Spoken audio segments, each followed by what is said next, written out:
السلام علیکم، میں ہوں پارس جہاں سے۔ اردو کا ایک محاورہ ہے، دھوبی کا کتا گھر کا نہ گھاٹ کا۔ تو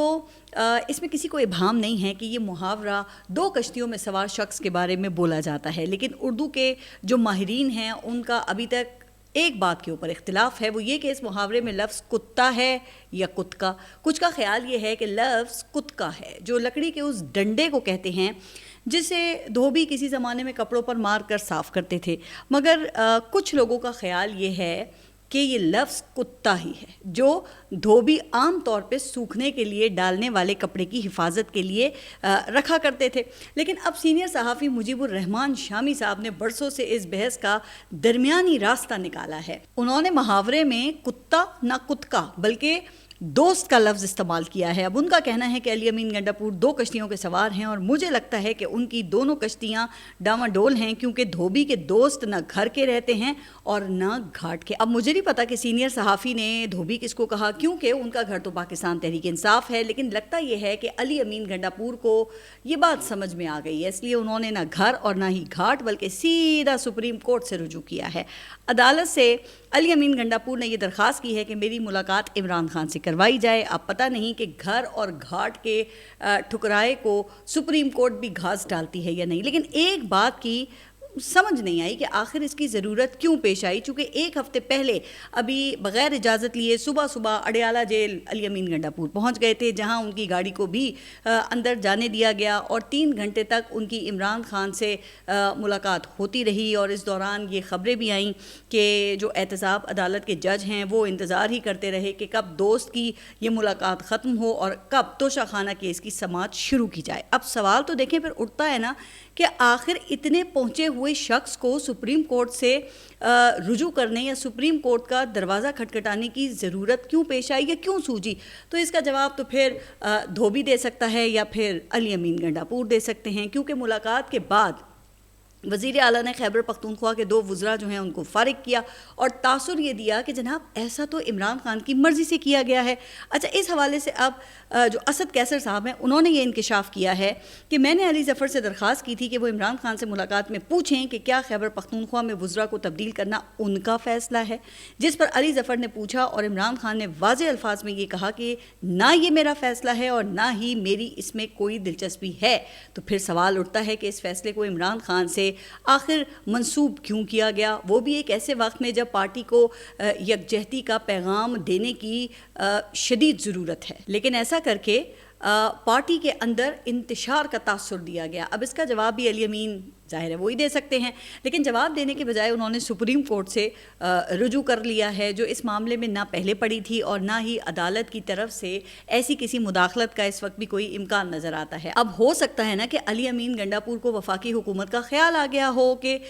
جو اس وقت یہ غزہ امن معاہدے کی وجہ سے سوالات میں گھری ہوئی تھی۔ اچھا، ایسا ہی ایک سوال اسد کیسر صاحب نے ابھی گزشتہ روز قومی اسمبلی کے اجلاس میں اسحاق ڈار سے بھی کیا۔ ڈار صاحب سے پوچھا کہ شمع وہاں کیا کر رہی تھی، جس پر اسحاق ڈار نے ایسا جواب دیا کہ وہ سن کر میں بھی سوچ میں پڑ گئی کہ یہ کوئی مذاق ہے یا بوکھلاہٹ میں یہ کچھ کہہ گئے ہیں۔ تو اسحاق ڈار نے یہ کہا کہ آپ کو دن رات میں صرف شمع ہی نظر آتی ہے، اندھیرے نظر نہیں آتے، کھمبے نظر نہیں آتے۔ ویسے بظاہر تو یہ مذاق ہی لگتا ہے، لیکن اگر مذاق ہوتا تو شمع کے ساتھ بھئی پروانوں کا بھی تو ذکر ہوتا نا۔ دوسرا یہ کہ ڈار صاحب کے انداز بیان سے مذاق کا تاثر بھی نہیں ملا۔ پھر جب وہ تفصیلی بیان پر غور کیا نا تو پتہ چلا کہ اندھیرے اور کھمبے سے ان کی اصل مراد آخر ہو کیا سکتی ہے۔ تو ان کا کہنا تھا کہ میں نے اقوام متحدہ کے لیے جن ناموں کی منظوری دی تھی اس میں شمع جنیجو کا نام نہیں تھا، جس سے یہ تاثر ملا کہ انہیں اندھیرے میں رکھا گیا ہے، یعنی کہ ان سے بالا ہی نام جو ہے وہ پاکستان کی طرف سے آفیشیل لسٹ میں ڈالا گیا ہے۔ اچھا، اب بالا اور اونچا تو ظاہر ہے کھمبا ہی ہوتا ہے، تو یہ کھمبا کون ہے؟ تو اس حوالے سے انہوں نے وزیر اعظم کا نام لیا کہ ان کی منظوری سے شمع کا نام شامل کیا گیا، کیونکہ وہ وزیر اعظم کی اقوام متحدہ میں تقریر ڈرافٹ کرنے والی ٹیم کا حصہ تھیں۔ اب دیکھیں، یہی بات میں نے اپنے ولاگس میں کی تھی جب وزارت خارجہ نے شمع جنیجو کے معاملے پر اپنی لا علمی کا اظہار کیا تھا، تو میں نے یہ اس وقت کہا تھا کہ اس خاتون کا نام پی ایم آفس سے لسٹ میں ڈالا گیا ہے۔ اب ذرا سوچنے کی بات ہے نا کہ آخر وزیر اعظم نے پھر ایسا کیا کیوں، یہ جانتے ہوئے کہ موصوفہ اسرائیل کے بارے میں ایک خاص نقطۂ نظر رکھتی ہیں جس سے کوئی بھی اختلاف کر سکتا ہے، لیکن اس اختلاف کی بنیاد پر کسی کو ٹارگٹ کرنا پھر یہ بھی تو درست نہیں ہے۔ لیکن وہ کیا ہے کہ معاملہ انفرادی رائے کا نہیں ہے، معاملہ ملک کا ہے۔ اس لیے شکوک و شبہات میں اس وقت مزید اضافہ ہوا جب وزیر اعظم نے اقوام متحدہ میں تقریر کے بعد امریکی یہودیوں کی تنظیم کے جو صدر ہیں ان سے ملاقات کی، جس کے بعد جوئش کانگریس کے صدر ڈینیل روزن نے ایک بیان جاری کیا جس میں ان کی طرف سے یہ کہا گیا کہ میں نے جنرل اسمبلی اجلاس میں پاکستان کے وزیر اعظم سے ملاقات کی جو شہباز شریف کی تقریر کے بعد ہوئی، جس میں ہر قسم کی دہشت گردی کی مذمت پر ان کا شکریہ ادا کیا میں نے۔ اب پتہ نہیں کہ اس ملاقات کے حوالے سے بھی فورن آفس اندھیرے میں تھا یا یہ کام بھی فورن آفس سے بالا بالا کسی کھمبے نے کیا ہے۔ خیر، قصہ مختصر کہ گزشتہ روز اسحاق ڈار نے 20 نکاتی ٹرمپ فارمولے پر بھی یو ٹرن لے لیا ہے، کہا کہ یہ ہمارے نکات ہی نہیں ہیں۔ ارے بھائی نہیں ہیں تو پھر وزیر اعظم نے ان کا خیر مقدم کیوں کیا تھا اور کس کھمبے کے کہنے پر کیا تھا؟ تو اس کے جواب میں اسحاق ڈار نے یہ کہا کہ وزیر اعظم کو الہام نہیں ہوا تھا کہ صدر ٹرمپ اسے تبدیل کر دیں گے، لیکن اسحاق ڈار کے یو ٹرن کو ابھی چند گھنٹے ہی گزرے تھے کہ صدر ٹرمپ نے اپنے سوشل میڈیا اکاؤنٹ کے ذریعے ایک بیان جاری کیا، کہا کہ 20 نکات میں نے پیش کیے، اسے تمام ممالک نے منظور کیا ہے۔ اب جس کا مطلب یہ ہے کہ ہمارے حکمران وہاں اتفاق کر کے آئے اور یہاں پر جب عوامی پریشر انہوں نے دیکھا تو وہ دیکھتے ہی یہ مکر گئے، جس کے بعد صدر ٹرمپ نے حماس کو اتوار کی شام 6 بجے تک کی مہلت دے دی ہے اور کہا ہے کہ اگر مقررہ وقت تک اسے قبول نہ کیا تو حماس پر ایسی قیامت ٹوٹے گی جو اس سے پہلے کسی نے نہیں دیکھی ہوگی۔ اچھا، اب ایسے پتہ نہیں کہ اتنی تباہی اور بربادی دیکھنے کے بعد بھی امریکی صدر اور کون سی قیامت سے یہ فلسطینیوں کو ڈرا رہے ہیں، لیکن بہرحال اچھی خبر یہ ہے کہ حماس کا جو ری ایکشن ہے ان کا وہ رد عمل بھی سامنے آیا، جس میں انہوں نے یہ کہا کہ وہ اسرائیل کی غزہ پر جنگ ختم کرنے اور اسرائیلی فوج کے مکمل انخلا کے بدلے تمام اسرائیلی قیدیوں کو رہا کرنے کے لیے تیار ہیں۔ اس کے علاوہ وہ غزہ کا کنٹرول ایسی آزاد اور خود مختار ٹیکنوکریٹ حکومت کو دینے پر بھی رضامند ہیں جس پر فلسطینیوں اور اسلامی ممالک کا اتفاق رائے ہو۔ لیکن صدر ٹرمپ کے دیگر نکات کے حوالے سے ان کا یہ بھی کہنا تھا کہ وہ ایک مشترکہ قومی موقف، بین الاقوامی قوانین اور قراردادوں کے ساتھ جڑے ہوئے ہیں، یعنی ان کو فلسطین کے تاریخی موقف اور بین الاقوامی قراردادوں کی روشنی میں دیکھ کر قبول کیا جائے گا۔ جس کے بعد پھر امریکی صدر نے ایک اور بیان اپنا جاری کیا اور کہا کہ حماس کے تازہ بیان سے ظاہر ہوتا ہے کہ وہ دیر پامن کے لیے تیار ہیں۔ صدر ٹرمپ نے اسرائیل پر بھی زور دیا کہ اسرائیل کو فوری طور پہ غزہ پر بمباری روک دینی چاہیے تاکہ یرغمالیوں کو فوری اور محفوظ طریقے سے نکالا جا سکے، کیونکہ موجودہ صورتحال میں ایسا کرنا انتہائی خطرناک ہے۔ اب اسرائیل اس پر اپنی کیا پالیسی اپناتا ہے یہ تو جو عملی اقدامات ہیں ان کو دیکھ کر ہی پتہ چلے گا نا۔ لیکن ایک اسرائیلی وزیر نے جیل میں چہل قدمی کرتے ہوئے ایک ویڈیو بیان جاری کیا ہے اور اس جیل میں فوٹیلا کے شرکاء کو بھی رکھا گیا جنہیں 2 دن پہلے گرفتار کیا گیا تھا اور ان میں ہمارے سینیٹر مشتاق بھی شامل تھے۔ اب اسرائیلی وزیر نے یہ کہا کہ جیسے میں نے وعدہ کیا تھا کہ فوٹیلا کے شرکاء اب سیکیورٹی جیل میں ہیں اور انہیں دہشت گردوں جیسی ہی حالت میں رکھا جا رہا ہے، ان کے کپڑے بھی دہشت گردوں جیسے ہیں اور سہولتیں بھی کم سے کم ان کو دی جا رہی ہیں۔ پھر اسرائیلی وزیر نے بڑے فخریہ انداز میں یہ کہا کہ یہی میں نے کہا تھا اور یہی ہو رہا ہے۔ تو اب اس سے اسرائیلیوں کے آپ مائنڈ سیٹ کا اندازہ لگا سکتے ہیں۔ چلیں، یہ تو اسرائیل کے وزیر کی بات تھی نا جو فلسطینیوں اور ان کے حمایتیوں کو دہشت گرد قرار دیتے ہیں، لیکن 2 دن پہلے میں نے پاکستان کے وزیر داخلہ کی جب گفتگو سنی جب وہ ہاسپٹل کے دورے کے موقع پر کشمیر میں زخمی ہونے والے جو پولیس اہلکار ہیں ان کی عیادت کر رہے تھے، وہ پولیس اہلکاروں سے یہ کہہ رہے تھے کہ ڈٹ کر مقابلہ کیا ہے، لڑے ہونا، تو بتائیے کہ پھر اس مائنڈ سیٹ کو کیا نام دیا جائے۔ کیا پولیس والے یہ انڈیا اور اسرائیل سے مقابلے کے لیے بھیجے گئے تھے؟ کیا ان کو بھی ایک ایس ایچ او کی مار سمجھ کر بھیجا گیا تھا؟ بہرحال اچھی بات یہ ہے کہ عوامی ایکشن کمیٹی اور حکومت پاکستان کے درمیان مذاکرات کامیاب ہو گئے ہیں، جس سے ایک بہت بڑی تباہی جو ہے اس سے بچت ہو گئی ہے، اور کہا جا رہا ہے کہ اگر وزیر داخلہ جیسی سوچ جاری رہتی تو پھر شاید بہت زیادہ جانی نقصان جو ہے وہ ہو سکتا تھا، کیونکہ اس کا اندیشہ تھا، چونکہ انٹیلیجنس رپورٹ میں بتا دیا گیا تھا کہ معاملہ ہاتھ سے نکل گیا ہے، جس کے بعد وزیر اعظم کو برطانیہ میں رابطہ کر کے کمیٹی تشکیل دی گئی جس نے مظفر آباد جا کر مذاکرات کیے۔ اگرچہ 10 قیمتی جانوں کا ضیاع ہوا، لیکن جس طرح کا اشتعال وہاں کے لوگوں میں ریاست کے حوالے سے پایا جاتا تھا تو اس کو دیکھتے ہوئے مذاکرات کی کامیابی بہت ہی اچھی پیش رفت ہے، چونکہ آزاد کشمیر سے اس طرح کے جذبات بھی سامنے آ رہے تھے، اور آپ نے سنے ہوں گے کہ جس میں احتجاج کرنے والے یہ کہہ رہے تھے کہ اگر یہ سب جاری رہا تو بھارت اور پاکستان میں کوئی فرق نہیں رہے گا۔ تو ایسے میں وزیر داخلہ جیسی سوچ آزاد کشمیر کے لوگوں کو پاکستان سے مزید دور لے جاتی۔ تو جناب وہ مظفر آباد میں تو بس نہیں چلا، لیکن اسلام آباد پریس کلب پر دھاوا بول کر مائنڈ سیٹ کا بھرپور مظاہرہ کیا گیا۔ صحافیوں کو کشمیری سمجھ کے تشدد کا نشانہ بنایا گیا، جس کے بعد پھر وہ طلال چودھری معافی مانگنے کے لیے پہنچ گئے۔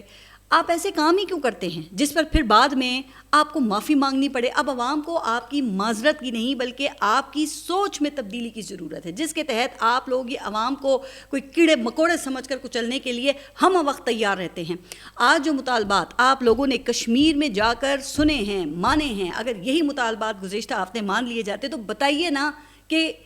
کیا برا ہو جاتا، کیا نقصان ہوتا۔ لیکن نہیں، لگتا ہے کہ حکومت نے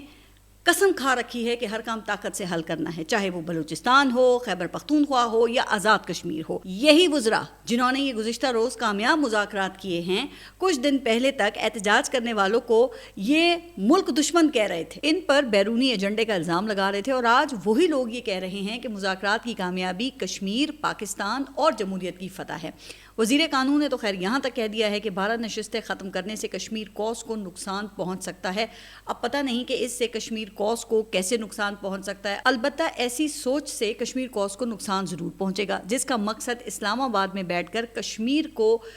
کنٹرول کرنا ہے، اور کہا جاتا ہے کہ جس کے لیے پھر ایسی وجوہات تراشی جاتی ہیں کہ پھر اگر اس پر کوئی اعتراض کرے تو اسے ملک دشمن قرار دے کر کچلنا پھر شروع کر دیا جاتا ہے۔ اب جن دو نکات کے اوپر یہ حکومت پاکستان اڑی ہوئی ہے، اس پر یہ لیگل ایکشن کمیٹی بن گئی ہے جو مہاجرین کی نشستوں اور اشرافیہ کی مراد کا جائزہ لے گی۔ اچھا، اب ذرا اور آگے بڑھتے ہیں اور بات کرتے ہیں حکومت پنجاب کی، جس کے زیر انتظام بڑے بڑے بل بورڈز لگنا شروع ہو گئے ہیں، جن میں ایک طرف صدر ٹرمپ، فیلڈ مارشل اور وزیر اعظم کی گروپ فوٹو ہے، اور دوسری طرف مریم نواز اور میاں محمد نواز شریف کی تصاویر ہیں، جن کے نیچے یہ لکھا ہوا ہے کہ مل کر ہم قومی طاقت کا نیا باب لکھ رہے ہیں۔ اب یہ کون سی قومی طاقت کا نیا باب ہے جو صدر ٹرمپ کے ساتھ مل کر لکھا جا رہا ہے جناب؟ اس کا جواب تو ظاہر ہے پھر حکومت پنجاب ہی دے سکتی ہے، لیکن ایک عام آدمی وہ تو یہی سمجھے گا نا کہ جو کچھ حکومت کر رہی ہے اس کے پیچھے یہ لوگ شامل ہیں۔ چلیں، وزیر اعظم شہباز شریف، میاں محمد نواز شریف اور مریم نواز جو وزیر اعلیٰ پنجاب ہیں اس وقت، ان کی تو سمجھ میں آتی ہے کہ وہ سیاسی مہم کا حصہ ہو سکتے ہیں، لیکن صدر ٹرمپ اور فیلڈ مارشل کو اس سیاسی مہم کا حصہ بنانا کیا یہ درست ہے؟ اب ظاہر ہے نا کہ فوج کے سربراہ کو سیاسی میسیجنگ کا حصہ بنائیں گے تو پھر ان کے اوپر تنقید ہوگی، جب تنقید ہوگی تو پھر یہ کہا جائے گا کہ دیکھیں جی قومی سلامتی کے ادارے کو نقصان پہنچایا جا رہا ہے، پھر پیکا اور پتہ نہیں کون کون سے جو قوانین ہیں وہ لاگو کریں گے۔ اب اس پر پاک فوج کے ترجمان کو ہی نوٹس لینا چاہیے نا، اور یہ بتانا چاہیے کہ کیا یہ کام ان کی اجازت سے ہوا ہے یا نہیں۔ اب رہ گئی بات صدر ٹرمپ کی، تو اگر یہی کام پاکستان تحریک انصاف کرتی تو پھر مسلم لیگ نون کی طرف سے تو فوراً الزام لگ جاتا نا کہ جی یہ تو امریکہ کے ایجنٹ ہیں، انہوں نے تو پاکستان کے مفادات کا سودا کر لیا ہے، یہ بیرونی آقاؤں کو خوش کرنے کی کوشش کر رہے ہیں وغیرہ وغیرہ وغیرہ۔ تو جناب پھر اب آپ ہی بتا دیں کہ یہ بل بورڈ سے آپ کس کو خوش کرنا چاہتے ہیں۔ چلیں، یہ اچھی بات ہے کہ کم از کم وزیر مملکت برائے داخلہ طلال چودھری نے اپنی حد تک تو بتا دیا ہے۔ اب ان کا کہنا یہ ہے کہ ایمل ولی کو پاکستان سے زیادہ افغانستان سے محبت ہے۔ طلال چودھری کے مطابق ایمل ولی کو بلوچستان سے سینیٹر منتخب کرانے کے لیے پکڑ دھکڑ کی گئی، لیکن انہوں نے کبھی سنجیدگی نہیں دکھائی۔ اب پتہ نہیں کہ انہوں نے یہ بات کر کے کسی کو خوش کیا ہے یا پھر ایکسپوز کیا ہے، چونکہ بلوچستان میں پکڑ دھکڑ کا کام تو ان کے باس محسن نقوی کے مطابق ان کے ایس ایچ او ہی کرتے ہیں، لیکن سنجیدگی دکھانے والی بات کی کچھ سمجھ نہیں آئی، کیونکہ ایمل ولی نے سینٹ میں بیان دیا تھا جسے کسی بھی صورت میں غیر سنجیدہ فورم نہیں کہا جا سکتا ہے، جہاں ایمل ولی نے آرمی چیف کی جانب سے بریف کیس میں منرلز ڈال کر سیلز مین کی طرح صدر ٹرمپ کو دکھانے پر شدید تنقید کی تھی، کہا تھا کہ یہ کس قانون اور آئین کے تحت کیا گیا ہے، یہ جمہوریت نہیں، یہ ڈکٹیٹرشپ ہے۔ اب ظاہر ہے کہ اس پہ جو طلال چودھری ہیں انہوں نے جواب دینا تو اپنا فرض عین سمجھا، لیکن جناب پنجاب حکومت کے جو بل بورڈز ہیں اس پر آپ کیا کہیں گے؟ کیا یہ ایک سنجیدہ عمل ہے؟ اگر ہے تو یہ کس قانون، کس آئین اور کس روایت کے تحت کیا گیا ہے؟ خیر دوسری طرف پھر وہ پنجاب حکومت نے اپنی روایت برقرار رکھی ہوئی ہے. وزیر اعلیٰ اور پاکستان پیپلز پارٹی کے درمیان وہی نورا کشتی جو ہے وہ اس وقت زوروں کے اوپر ہے. وزیر اعلیٰ پنجاب نے ایک بار پھر اپنا جو بیان ہے اسے دہرایا ہے کہ پیپلز پارٹی سے معافی مانگنے کا تو سوال ہی پیدا نہیں ہوتا. ان کا کہنا ہے کہ مریم نواز کبھی معافی نہیں مانگے گی.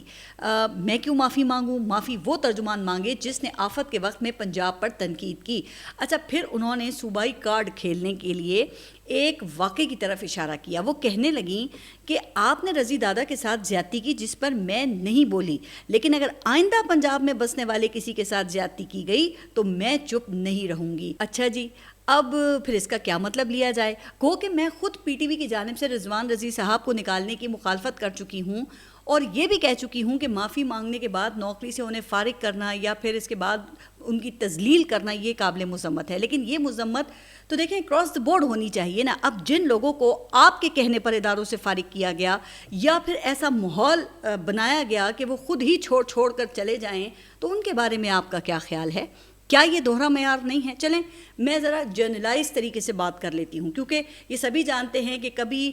حکومتیں جو ہیں وہ اشتہارات بند کرنے کی دھمکی دے کر چینلز کو مجبور کرتی ہیں کہ جی فلاں کو نکال کے باہر کرو، اور کبھی حکومت اور دیگر جو پاورفل سٹیک ہولڈرز ہیں یہ مل کر یہ کام کرتے ہیں. اور اس وقت بھی آپ کو یہ یاد رکھنا چاہیے نا کہ بھئی کسی کا تعلق پنجاب سے اور کسی کا دیگر صوبوں سے ہو سکتا ہے. اور اب رضوان رضی صاحب اس لیے آپ کو یاد آ گئے ہیں کہ صوبائیت کا پرچار کرنے کے لیے یہ کیس بالکل فٹ بیٹھتا ہے. تو پھر کہاں ہے آپ کی اصول پسندی؟ کچھ اپنی اداؤں پر بھی غور کریں. اور ظاہر ہے کہ جب حکومت کی ایک جماعت ایسا کام کرے گی تو جو دوسری جماعت ہے بھئی وہ پیچھے کیسے رہ سکتی ہے؟ اور یہی پاکستان پیپلز پارٹی نے رضوان رضی کے ساتھ کیا ہے، جو آپ کئی دوسروں کے ساتھ کر چکے ہیں. لیکن بہرحال وزیر اعلیٰ کے اس بیان سے دو باتیں جو ہیں وہ تو عیاں ہوتی ہیں. ایک یہ اعتراف کہ رضوان رضی کو پاکستان پیپلز پارٹی کے کہنے پر وفاقی حکومت نے فارغ کیا، اور دوسرا تاثر یہ ملا کہ شاید جو بات رضوان رضی صاحب نے کی تھی اس میں وزیر اعلیٰ کی انہیں آشرواد حاصل تھی. خیر اب اس کا جواب تو پھر پاکستان پیپلز پارٹی ہی دے گی، لیکن پاکستان پیپلز پارٹی تو فی الحال پارلیمنٹ کے بائیکاٹ کی ایکٹنگ کرنے میں مصروف ہے. اور گزشتہ روز بھی ایسا ہی ہوا ہے. پاکستان پیپلز پارٹی اسحاق ڈار کا بیان سننے کے لیے یہ کہہ کر ایوان میں تشریف لائی کہ جناب قومی مفاد کا معاملہ ہے، جس کے بعد پھر وہ واک آؤٹ کر گئے. لگتا ہے کہ ڈار صاحب کے بیان کے بعد اسمبلی میں جو کچھ ہوا وہ قومی مفاد میں نہیں تھا. خیر اس آدھے تیتر اور آدھے بٹیر پر میں اپنے گزشتہ 2 ولاگز میں کافی بات کر چکی ہوں، اس لیے اس معاملے کو یہیں چھوڑتے ہیں اور بات کرتی ہوں عوامی مفاد کے ایک اہم معاملے پر. اور وہ یہ ہے کہ ایک ملٹی نیشنل کمپنی نے پاکستان میں اپنا بزنس وائنڈ اپ کر دیا ہے. جی ہاں، یہ کمپنی ہے پراکٹر اینڈ گیمبل، اور اس کمپنی کے فیصلے کے تحت پی این جی پاکستان اور جلٹ پاکستان کی مینوفیکچرنگ اور کمرشل سرگرمیاں بتدریج ختم کر دی جائیں گی، جبکہ پاکستانی صارفین کو خطے میں موجود دیگر آپشنز کے ذریعے خدمات فراہم کی جائیں گی. اب جس سے یہ اندازہ ہوتا ہے نا کہ ہزاروں جو ملازمین ہیں ان کے وہ ظاہر ہے کہ فارغ ہوں گے، اربوں روپے کا سرمایہ ملک سے باہر منتقل ہو جائے گا. حالانکہ مجھے یاد ہے کہ 2019 میں جب پاکستان تحریک انصاف کی حکومت تھی تو اسی کمپنی نے کراچی میں شیمپو بنانے کے پلانٹ پر $50 ملین کی سرمایہ کاری کی تھی. اب پی این جی صابن اور شیمپو سمیت کئی دیگر ہاؤس ہولڈنگ مصنوعات بنا رہی تھی، لیکن یہ کوئی پہلا واقعہ تو نہیں ہے. پچھلے چند سالوں کے دوران ایک کے بعد ایک کمپنی جو ہے وہ پاکستان سے اپنی انویسٹمنٹ اور بزنس سمیٹتی جا رہی ہے، جن میں Shell, total energies, Puma, Telenor, Warid, Uber, Careem, Pfizer, Bayer, Johnson and Johnson اور کئی دیگر کمپنیاں جو ہیں وہ اس میں شامل ہیں. اب ایک طرف گزشتہ روز یہ خبر آئی تو دوسری طرف وزیر اعظم شہباز شریف کی سربراہی میں غیر ملکی سرمایہ کاری پر اہم اجلاس ہوا، جس میں فیلڈ مارشل، وزیر خزانہ، وزیر خارجہ اور دیگر اہم شخصیات نے شرکت کی. اور اس اجلاس میں وزیر اعظم نے یہ کہا کہ مثبت معاشی رجحان غیر ملکی سرمایہ کاروں کے اعتماد کا عکاس ہے. واہ،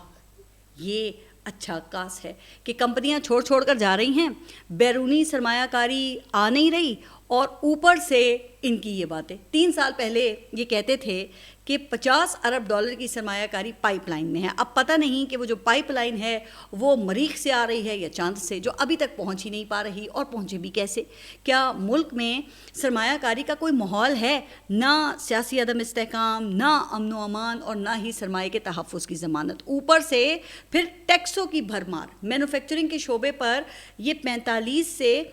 50% ٹیکس ہے, جبکہ دوسری طرف لوگوں کی قوت خرید جو ہے وہ مزید کم کیا ختم ہی ہو گئی ہے. ورنہ آبادی کے لحاظ سے پاکستان دنیا کا 5واں بڑا ملک ہے جس کی بہت بڑی کنزیومر مارکیٹ ہے, لیکن کنزیومر گڈز بنانے والے وہ یہاں سے چھوڑ کر بھاگ رہے ہیں. تو اس کا یہی مطلب ہے نا کہ یہ سب پھر سارے بول بچن ہی ہیں, وقت گزاری ہے. چونکہ سرمایہ کاری خلا میں تو نہیں ہوتی, اس کے لیے سازگار ماحول آپ کو فراہم کرنا پڑتا ہے, جو ظاہر ہے کوئی نمائندہ حکومت ہی دے سکتی ہے, نہ کہ فارم 47 والی ہائیبرڈ حکومت. آپ اپنا خیال رکھیے, اور اگلے ولاگ تک کے لیے اللہ حافظ.